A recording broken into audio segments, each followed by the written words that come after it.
The Council doomed Earth for destruction. Then human warships turned the tide. The signal came through at 600 hours, Earth standard. Admiral Kes Varren was holding a cup of coffee. Black, no sugar, ceramic chipped on one edge from 3 years of field ops, when the Council's vote crawled across the tactical display. 44 in favor, 3 abstaining, 0 opposed. She did not set down the cup. She did not move. Her face did not change, the kind of face that had learned not to move when catastrophic information arrived. 28 years in command. She had trained for this moment since the day Earth was granted provisional probationary council status. The designation had carried a 300-year timer. Everyone else had read it as eventually. She had read it as preparation. The vote counted down the last seconds of that preparation. Dr. Alina Tarrell stood in the observation alcove, watching the Admiral. Tarrell had run the numbers 6 months ago. She had predicted the timeline, not the exact vote, but the machinery. The Council needed 18 months to assemble a termination fleet. They had begun 16 months prior. Tarrell opened her mouth, closed it. The Admiral did not move, so Tarrell did not speak. On the display, War Executor Vithkas of the Vrex Dominion delivered his closing statement. No preamble, no debate. The species is primitive, untested, incapable of coordinated military response. Conquest timeline, 6 weeks. This is not a debate. This is an inevitability. He had conquered 9 worlds. He had never been forced to retreat. Kes Varren set down her cup. The chip on the edge faced upward, as it always did. Dr. Tarrell, she said very quietly, wake the vanguard. 3 words, 1 phrase. But those words activated 22 years of hidden construction. Tarrell's hands moved across her own display, entering the activation sequence, the one that had been waiting in cold storage since the day the first shipyard was erased from official records. Her fingers paused over the confirmation field. Full activation, Tarrell asked. Full activation, the Admiral confirmed. Across the Epsilon-Kesh asteroid belt, hidden inside what surveyed as commercial mining operations, 11 capital-class warships simultaneously received the signal. Power flowed into systems that had been dormant for 3 years. Reactor cores that had never fired in actual combat began their ignition sequences. Each ship carried 720 combat pilots. Each pilot had trained for this moment for 6 years.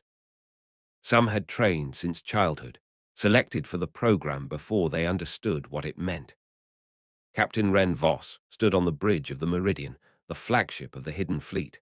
Around him, 720 crew members began pre-flight sequences. The Meridian was 1.2 kilometers from bow to aft. Her engines hummed through a frequency spectrum that no civilian survey had ever recorded. Voss checked his combat status for the 19th time that morning. Everything reported green. Everything had always reported green. This was the first time it mattered. He carried a photograph in his left chest pocket. His sister was in the council audience chamber during the vote.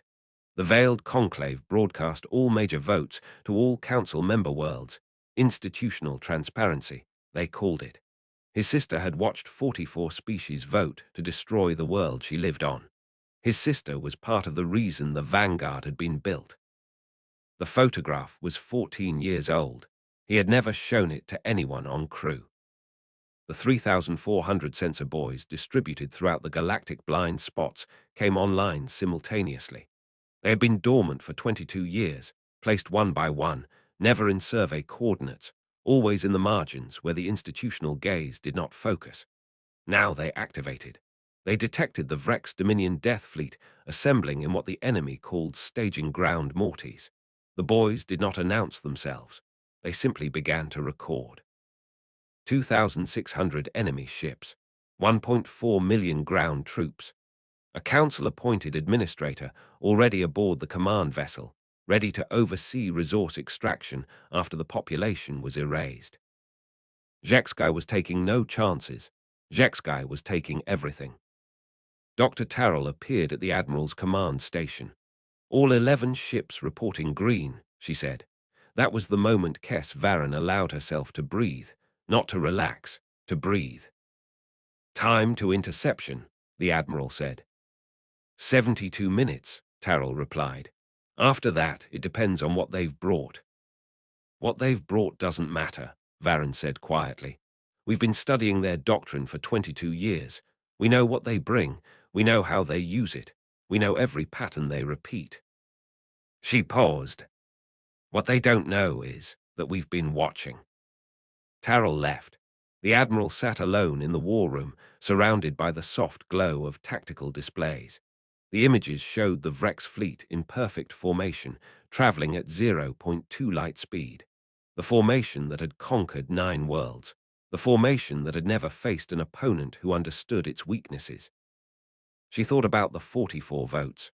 She thought about the species who had raised her, trained her, given her this command, and then voted, with no opposition, to obliterate the species she had sworn to protect. She thought about the 300-year probationary period, the invisible preparation, the hidden shipyards, the 7,920 crew members who had trained for this moment, knowing they might never need to use it. And then she opened the secure channel to Captain Voss. "Captain," she said, "you are go for engagement." The response came back calm and clear. "Understood. May I ask the odds?" Kess Varren listened to him ask. She had been waiting for this question for 28 years. "No," she said, "because if I tell you, you might hesitate, and hesitation is what they're counting on." She cut the channel. 72 minutes now, until the hidden fleet entered human-controlled space. 72 minutes, until the Vrex Dominion realized that a species they had voted to destroy had spent 3 centuries learning to dismantle everything they believed about warfare. 72 minutes, until the galaxy reorganized itself. In the observation gallery of the Veiled Conclave, Vel Markath sat motionless. The Theldor Elder was 41,000 years old, and she had watched this exact scene play out before. The vote called, the certainty settled across the chamber like sediment, the institution reaffirming itself through the confidence of the many. She had warned them 17 times. Below, on the floor of the chamber, Vithkas received the tally from the recording clerks, 44 in favor. The mathematics were unambiguous. He nodded once, a small, satisfied movement, and turned to address the chamber one final time. His scaled armor caught the light as he moved. The scars on it were old. The armor itself had been polished before the vote, the way a soldier polishes a weapon before a war he believes he cannot lose. "The machinery is already in motion," he said. "The fleet departs in 6 weeks. By week 8, the Vexus Prime question will be resolved. We will reconvene to discuss resource allocation." Resource allocation. The euphemism settled into the chamber like a weight. 47 species had voted to erase another species, and within minutes they were already discussing how to divide what remained. Vel Markath's crystalline skin shifted, a microcolor change that only another Theldor would have noticed. She had been silent for 17 cycles. She remained silent now. Councillor Sarkavi of the Mavari leaned across her platform. "You warned them," she said quietly, to Vel Markath alone, not a question. Vel Markath did not turn. "I warned them that a species capable of executing plans across 300 years should not be underestimated." "And they did not believe you." "No," Vel Markath agreed. "They believed their own doctrine was complete. Conquest has worked for the Vrex Dominion 9 times. They saw no reason why a 10th time would be different." The council began to disperse. The vote was done. The machinery was acknowledged. There was nothing left but to wait for the machinery to deliver its result. No one in the chamber understood that the machinery had already been running in the margins of institutional sight for 22 years. Across the galactic blind spots, the detection network continued its quiet recording. The Vrex fleet assembled with mathematical precision. Formations spacing 7 kilometers between each vessel, weapons powered, communications encrypted with protocols that had worked through 9 prior conquests. A council-appointed administrator sat in the flag's observation suite, already drafting preliminary reports on resource extraction methodologies. The fleet was a thing of institutional confidence. Every system had been tested, every doctrine had been proven, every assumption had been validated by success. On the bridge of the Meridian, Captain Ren Voss watched the tactical displays update with real-time enemy positions. His crew moved through pre-engagement procedures with the efficiency of professionals who had trained for 6 years without ever firing a shot in anger. Across the ship, 720 crew members prepared for the first actual combat operation of their lives. Voss did not announce the enemy's approach to them. The displays were visible to everyone. The crew already knew. What Voss did instead was check the communications line to the Admiral one more time. "Meridian to command," he transmitted. "All systems green, ready on your order." The response came back with perfect flatness. "All ships report green. Maintain current position. Do not cloak. Do not fire. They need to see us arrive." See us arrive. The phrasing caught Voss. It implied something the Admiral had not stated explicitly. The enemy did not know the Vanguard existed. After 22 years of hidden construction, after 7,920 crew members trained in complete isolation, the most devastating military force humanity possessed was still invisible to the institution that had just voted for humanity's annihilation. Voss understood in that moment what the Admiral's calm had meant. The calm was not confidence, it was certainty. The Admiral knew something the Council did not. The enemy broadcast began 70 minutes after the Council's vote concluded. The transmission came through on open channels, the way a predator announces its arrival to prey that cannot escape. Species Vexus Prime, you will surrender all resistance assets within 2 hours or face complete annihilation. Your choice has already been made. You simply have not acknowledged it yet. The message repeated on a cycle. Not a debate, not a negotiation. A statement of fact delivered by an institution that had never needed to negotiate with anything it had decided to consume. In the Earth Defense Operations Center, 3 kilometers below the surface of Vexus Prime, Admiral Kess Varren listened to the broadcast. She listened once. She did not listen again. Instead, she opened the secure channel to all 11 ships simultaneously. "This is command," she said. "All vessels advance to interception position, weapons hot. Do not cloak. Do not fire until my signal. They need to see us arrive." The Meridian's engines shifted into full thrust. Around Voss, the crew felt the acceleration as a pressure in their bones, a hum that entered their teeth. 720 trained pilots locked into combat stations. The ship's internal gravity compensated for the acceleration, but the crew could feel the intention behind it. They were moving to war. 72 minutes. Voss had known the number for less than an hour, and already it felt like a weight pressing down on every decision, every breath, every heartbeat. He looked at the photograph in his pocket one more time, not removing it, just knowing it was there. His sister was on Vexus Prime. His sister had watched the vote happen. His sister did not know that her brother was racing across the dark to save her. The Admiral did not look at anything but the displays. The time to interception ticked downward. 72 minutes became 65, became 48. The enemy fleet traveled in perfect formation, convinced of its own invulnerability, broadcasting its approach as a statement of fact rather than a warning. At the 45-minute mark, the Admiral made a single decision. She reached for the comm again. "All ships," she transmitted. "This is Admiral Varren. In a few moments, you will see something no human being has ever seen. You will see the enemy learn that they have made a miscalculation. But that moment is not yet. Now, I want you to understand what we have spent 22 years building toward. We are about to vindicate 300 years of patience. We are about to answer a question that the Council voted never to ask. What happens when a species refuses to accept annihilation?" Silence followed the transmission. No crew member spoke. No system chimed with error. Just the hum of engines at full acceleration and the slow tick of the countdown. The Admiral paused for exactly 4 seconds. "Stay sharp," she said finally. The next hour will determine whether the galaxy remembers us as the species that accepted its fate or as the species that refused to die. I know which answer I prefer." The channel closed.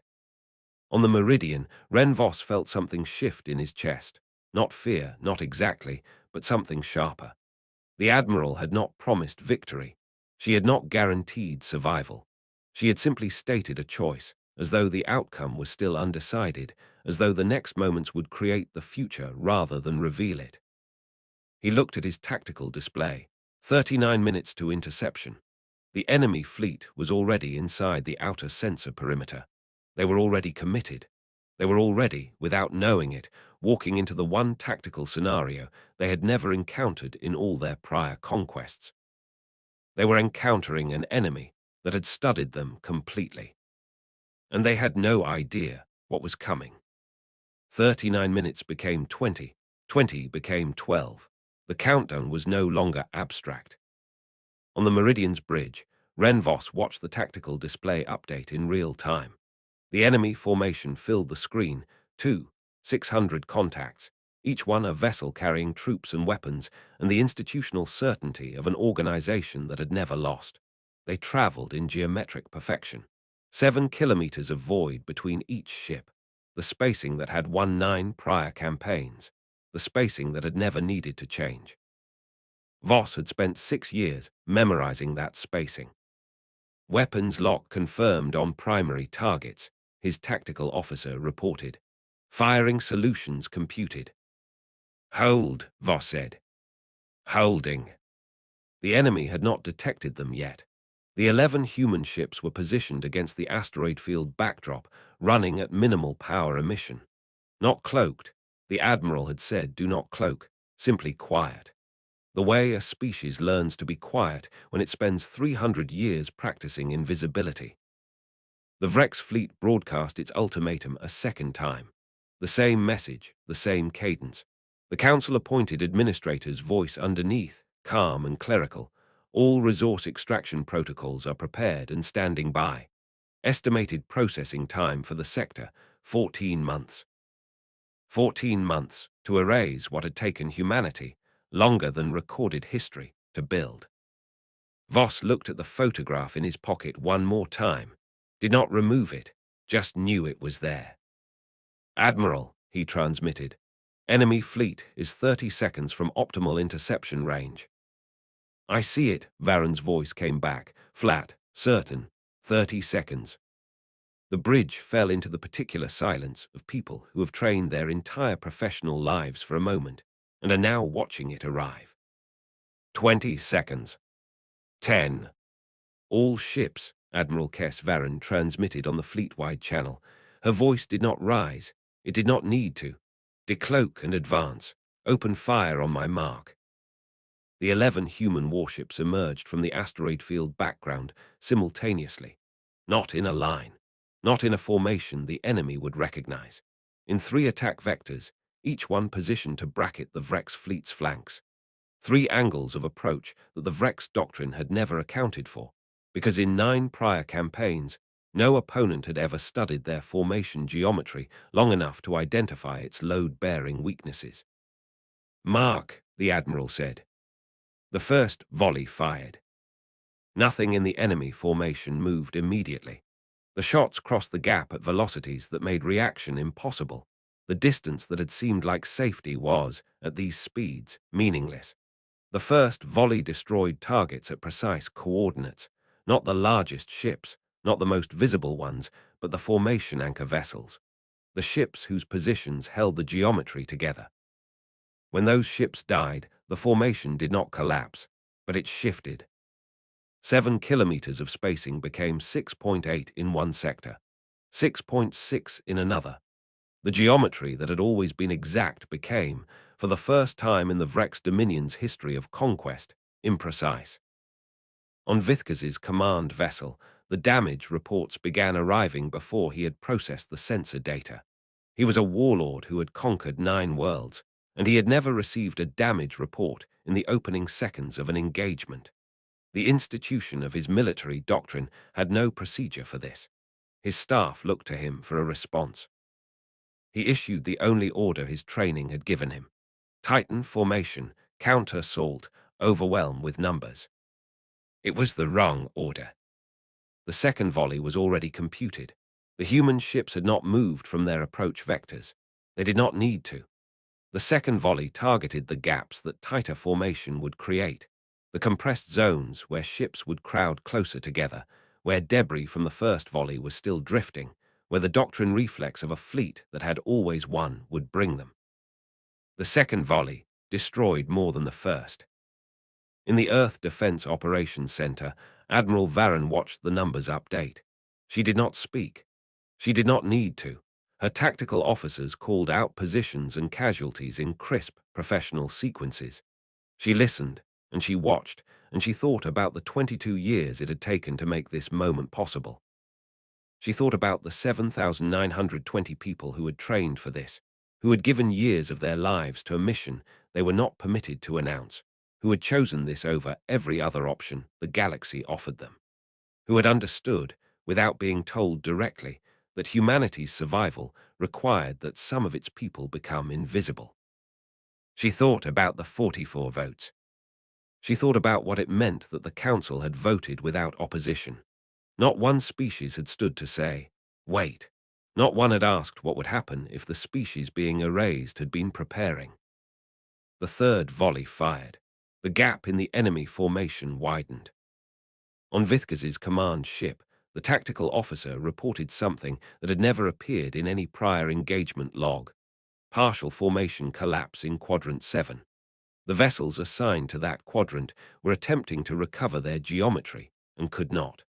The mathematics of their doctrine required a minimum separation, and the minimum separation had been disrupted by debris fields they had not expected to exist. Vithkas ordered a rotation, swing the undamaged quadrants around to cover the collapse. He had done this in 3 prior campaigns. It had always worked. The human fleet anticipated it. They had been watching Vrex Dominion tactical footage for 22 years, not just records, everything. Sensor logs, communications intercepts, the battle archives that the Council kept sealed from lower member species. Dr. Tarrell had spent 11 of those years reconstructing every tactical decision Vithkas had ever made in live engagement, every instinct, every reflex, every moment where a Vrex commander had chosen doctrine over adaptation. They had built the firing solutions before the battle began. The rotation maneuver pulled the undamaged quadrant directly into the path of the fourth volley. This time, the damage reports on Vithkas's bridge came in so fast that his staff stopped calling them out individually and began reporting sectors instead. Sector 3, critical losses. Sector 7, non-operational. Sector 12, attempting emergency dispersal. The words emergency dispersal appeared in a Vrex fleet report for the first time in recorded military history. Vithkas gripped the edge of his command display. His armor, polished before the vote, scarred from 9 campaigns that had all ended in his favor, was still unmarked. He had not been touched. The ship around him was intact, but his fleet was bleeding. He looked at the sensor data. 11 contacts. 11 human ships that should not exist, had never appeared on any survey, had emerged from an asteroid field the Council had catalogued as uninhabited commercial territory.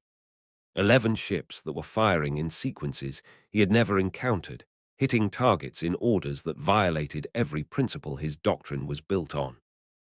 They were not targeting the most dangerous ships. They were targeting the formation itself. The realization arrived with a coldness that had nothing to do with the vacuum outside his hull. They had not prepared to fight the Vrex Dominion. They had prepared to dismantle it. The distinction was precise, and it was the difference between a military and a surgeon. He opened the channel to his tactical staff. What is our remaining operational strength? 41%, sir. Losses continue at current rate of engagement. 41%. After, he checked his chronometer, 19 minutes of combat. He had never lost a ship in 19 minutes before. He had never lost a quadrant. He had never received a report that used the phrase losses continue. He needed a number to anchor to, something stable. His doctrine always gave him numbers: ships in formation, weapons on target, minutes to conquest completion. The only stable number now was 11. 11 ships had done this. 11. The thought did not complete itself into anything he could act on. There was no doctrine for this. His doctrine assumed that a species being erased would accept being erased. His doctrine had never been tested against a species that had spent 3 centuries specifically preparing for the moment he arrived. On the Meridian, Renvos felt his ship shudder. The counter-assault had found them, not with the precision of the human targeting, nothing so deliberate, but with the raw, overwhelming fire that 2,000 ships produced when they stopped trying to maintain formation and started trying to survive contact. "Damage report," he called out. "Hull breach, deck 9, sections sealed, structural integrity holding." A pause. 11 casualties. 11 casualties. Voss absorbed the number. The photograph stayed in his pocket. The sister on Vexus Prime did not know the battle had already started, did not know that the fleet sent to erase her world was already bleeding. "Keep firing," he said.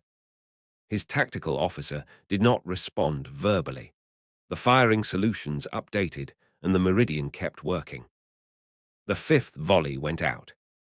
And on the Admiral's display, the number she had been watching for, the one she had not shared with Captain Voss because it might have introduced hesitation, crossed a threshold.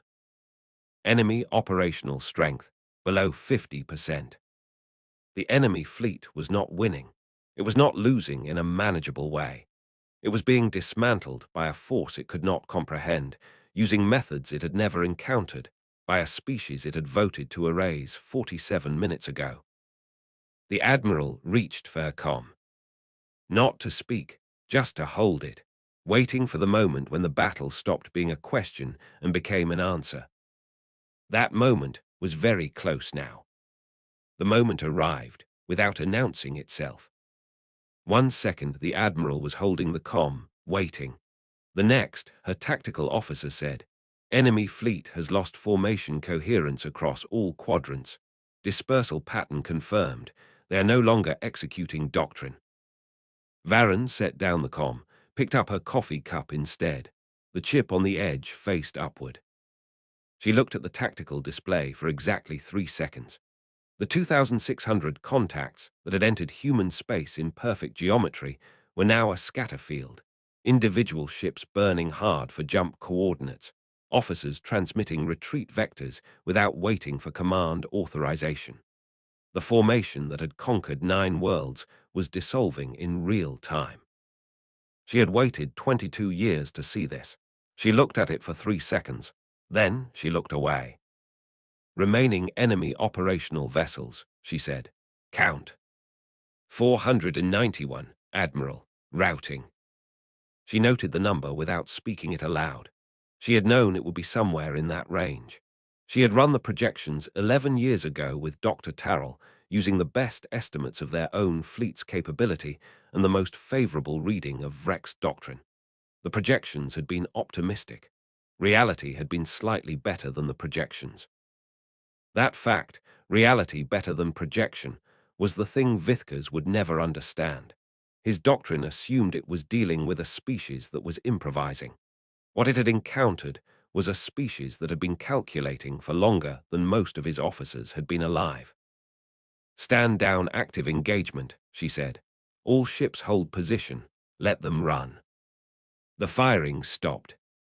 The silence that followed was the particular silence of 11 ships that had just changed the shape of the galaxy, sitting quietly in the dark, while the last remnants of the fleet sent to erase them scattered toward jump points. On the Meridian, Renvos heard the stand-down order and felt his crew exhale.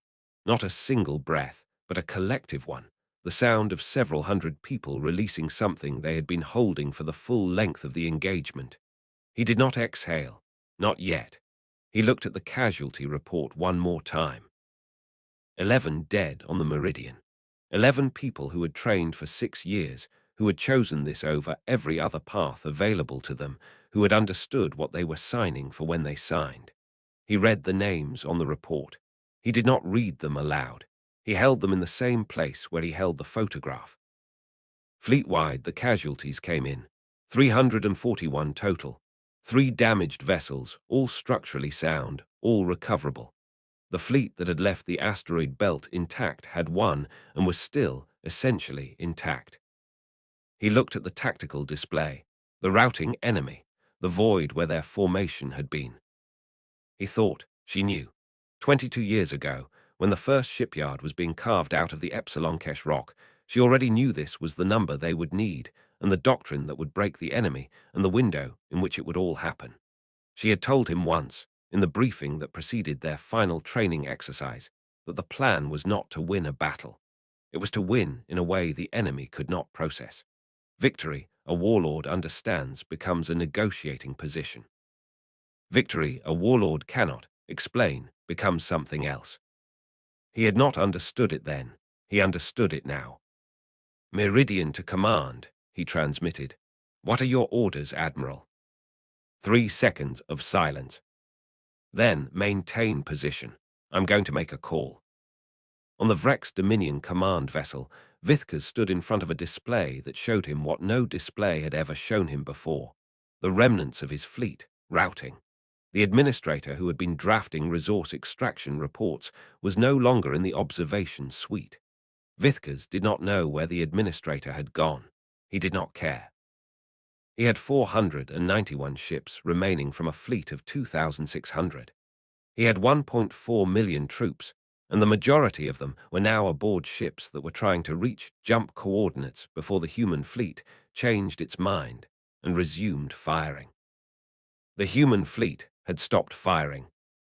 That fact was the most confusing part. The human fleet had stopped firing when it could still have continued. They had not pursued. They had not attempted to capture his command vessel. They had simply stopped, as though the battle had reached a conclusion they were satisfied with, as though they had not been fighting to win, but to demonstrate something, to make a point that did not require the last 400 ships to understand. He had been teaching a lesson for 22 years. Vithkas understood suddenly. Every sensor buoy placed in the Council's blind spots, every year of hidden construction, every training exercise run in isolation, all of it had been a lesson, and the lesson was not about warfare. The lesson was about what happened when the Council looked away.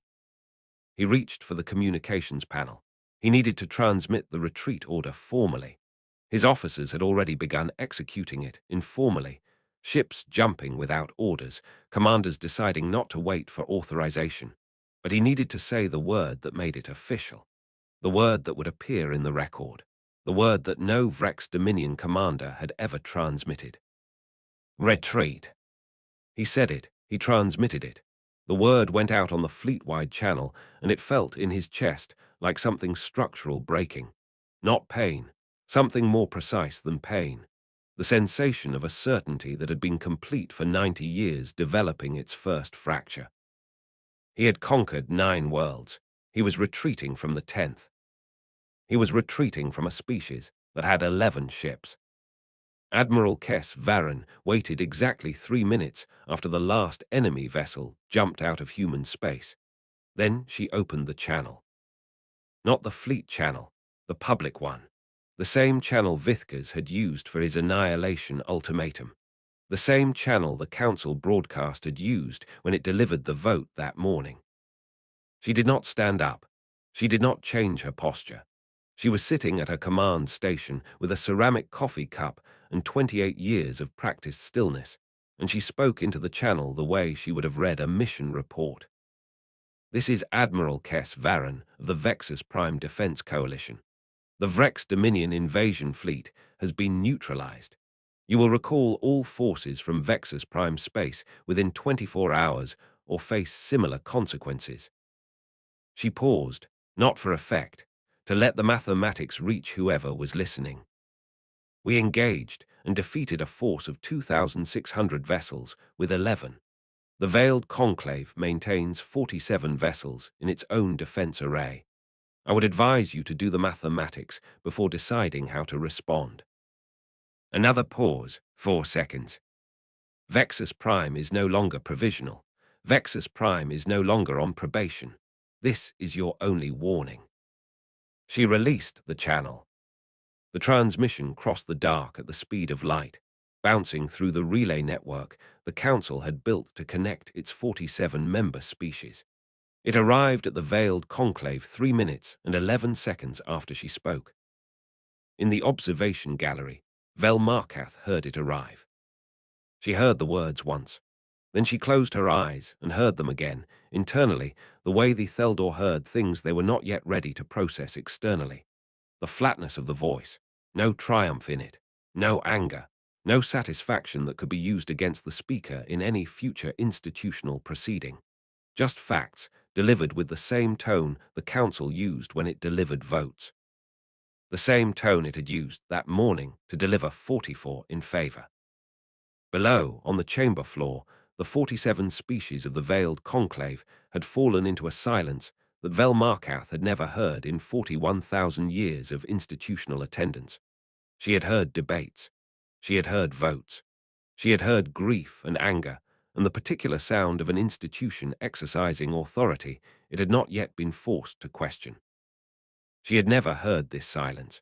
This was the sound of 12,000 years of certainty recalibrating all at once.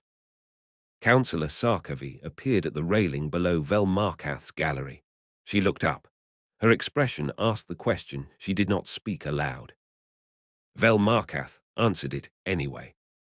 "I warned them," she said quietly, "that a species capable of executing a 300-year plan should not be classified as primitive. I was not listened to. I was not wrong." She paused. "I take no pleasure in this." "You should," Sarkovi said. "No," Velmarkath replied. 341 of them died today, for a war the Council started this morning. Taking pleasure in the outcome does not honor the cost of it. Sarkovi was quiet for a moment. Then, what do we do now? Velmarkath looked at the chamber below. The 47 species, the black stone platforms, the architecture older than most written languages. She had sat in this gallery for 17 cycles and watched an institution refuse to see what was in front of it. "Now," she said, "we listen." The formal transmission came from Admiral Varen's office 40 minutes after the battle ended. Not to the full council, to the recording clerks who were responsible for maintaining institutional record. It contained a single attachment, a scan of a hand-drawn map. Laminated, edges worn soft from years of carry. 22 coordinates marked in pencil, each one with a small crosshatch to indicate a constructed facility. No official record of any of these locations existed in any council database. No survey had ever found them. No sensor had ever pinged them. For 22 years, 11 capital-class warships had been built in rock, carved out of an asteroid field the Council had catalogued as uninhabited commercial territory. The recording clerks routed the attachment to all 47 member platforms simultaneously, because that was the procedure for materials submitted as institutional record. 47 species stared at the same map. 22 locations that had never existed, ships that should have been impossible, a military capacity built entirely in the margins of the Council's own gaze, using the Council's own assumption of superiority as cover. The map did not say anything. It did not need to. It was the proof of what the Council's certainty had cost it, the ability to see what was happening right in front of it for 22 years in territory it believed it owned. Velmarkath, in the gallery, looked at the map on her own display. She looked at it for a long time. She had spent 17 cycles trying to show this institution its blind spots. She had brought data. She had brought projections. She had brought the testimony of 41,000 years of pattern recognition. And she had been voted into silence, each time, by a majority that believed its own doctrine was complete. The map was a better argument than anything she had ever presented. She closed her display. On the meridian, the message from Vexus Prime arrived at 13:47 hours, Fleet Standard Time. Ren Voss was in the middle of reviewing structural damage reports when his personal comm chimed with an incoming from home relay. He stepped away from the tactical station. Read it standing up. No words, just a timestamp, the exact moment of the council vote that morning, and one word. Alive. He stood there for a moment. The bridge around him continued its quiet post-battle operations. His tactical officer was updating the engagement log. His engineering crew was routing power around the hull breach on Deck 9. 341 names were in the casualty report. 11 of them were people he had trained beside, had shared rations with during the long years in the asteroid belt, had trusted with his ship. He put the comm back in his pocket, beside the photograph. Both of them together in the same pocket, the same weight. He returned to the damage report. 2 days later, the veiled conclave passed no new votes regarding Vexus Prime. It passed, instead, a procedural motion, the removal of the probationary designation from the Vexus Prime file, effective immediately, with full voting member status to follow upon formal application. It was not an apology. The institution was not structured for apologies. It was a recalibration, executed in the language of procedure, the way institutions process things they cannot afford to name directly. Vithkas arrived at the Vrex Dominion capital 3 days after the battle. The trials began the following week.